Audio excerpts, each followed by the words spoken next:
Let's go and find out what's so special about these bloodlines of Eddie Wright. I'm Rob Willis, we're here for a day at Fountainhead. This is Eddie Wright. We class him as a master breeder. Got some fantastic pigeons over the years. Saying that, Eddie, how many years has Fountainhead been in operation? Right, Fountainhead began in 1985. Right. We purchased a lot of pigeons at a lot of money and stocked this loft where we are now with approximately 500 pair of pigeons. In 96 we decided to disband the old Fountainhead lofts and go our separate ways. So in 96 Eddie Wright set off on his own. Yep. 150 pairs of pigeons, but handpicked from the pigeons we already had in the stud. And I picked 4 families: Martha Shelders, Jansons, Busharts and the Kellens Matthews. I picked these 4 families because, in my opinion, racing today is a lot faster than it was 15 years ago. And I chose the pigeons that I was convinced would win from 60 to 500 miles. Right. Now, ever since the day we purchased these pigeons, those results have been proven. So the 4 families that I keep here now are all capable of winning from 60 to 500 miles and more.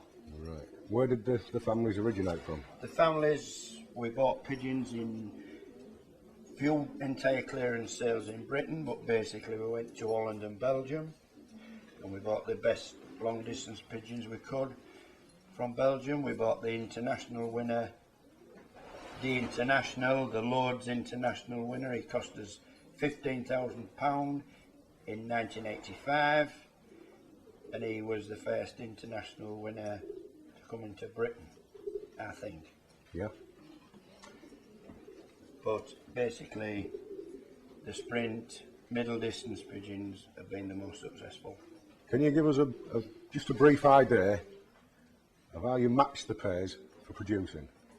Match the pairs for producing. Well, every pigeon in this loft is either a top racer or a son and daughter of a top racer. Yeah. So I haven't got a big problem in. They're all performance pigeons. They're all performance pigeons or children of performance pigeons, handpicked by myself. Right. So I haven't a big problem matching those children together. So you mostly on performance. You think like that?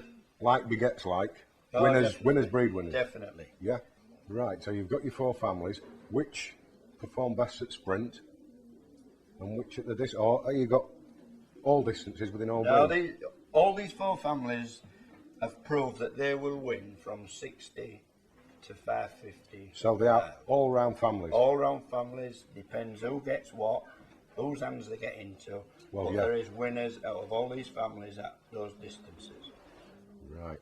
And you yourself now, you more on the national racing scene, yeah? Well, I only compete in national races. Racing is secondary really to breeding, but I love the sport. I love waiting for the pigeons. Right, Eddie. You do the breeding side of things. You are a stockman. Obviously, you'll agree with me that a young bird needs the right start in life. That's right. Could you put us through your feeding regime while your birds are rearing? Yeah. Any additives that you might find that are complementary to the pigeons to help with the rearing? Yeah. If you could just give a brief rundown. Right. The feeding system is simple. These pigeons have 2 uppers. They're never taken out. They're fed the same way, winter, summer, it doesn't matter when. In one upper, tick beans, always in front of the pigeons. In the other upper, a seed ration, a good seed ration, containing as many seeds as we can get in, probably up to 12 different seeds, with a small percentage, 10% actually, of peas. A balanced ration. The pigeons take what they want from those uppers. Usually they take about half and half. They have grit and minerals in front of them.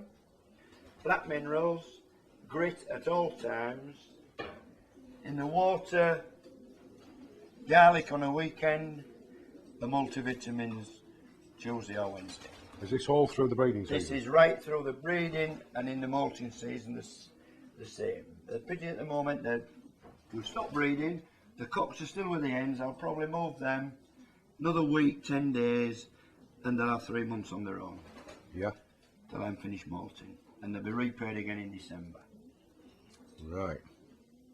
Right, now then, what we've come here for today, Eddie, really, is to look at some of the superstars down here at Fountainhead, top breeders, top racing pigeons, with an eyeglass. No problem. So if we could now move on.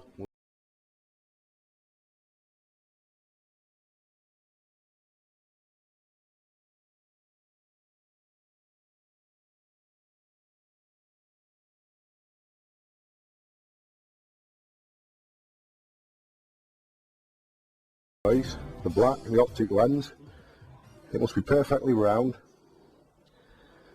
Any distortion, the pigeon's worthless, of no use. It must neither be too large nor too small. That, in comparison with the eye, the size of the eye, is about how you want it. The next one, the yellow circle, is circle 2. We're only using this colour just to show off on the video. They do come in a multitude of colours. Always be wide, broad and strong. This is your number 2, your colour circle. The next one, circle number 3, or your circle of adaptation. If you'll notice within this is where we read the eye sign. These lines, they're your breeding lines. The smoky dust is the composition. All makes up to a top of the tree breeding pigeon. To show you the definition, this is what you need for breeding. That is a top racing eye, without the definition. Circle number 4, this is the iris. The pieces I've highlighted here, you'll see are slightly darker.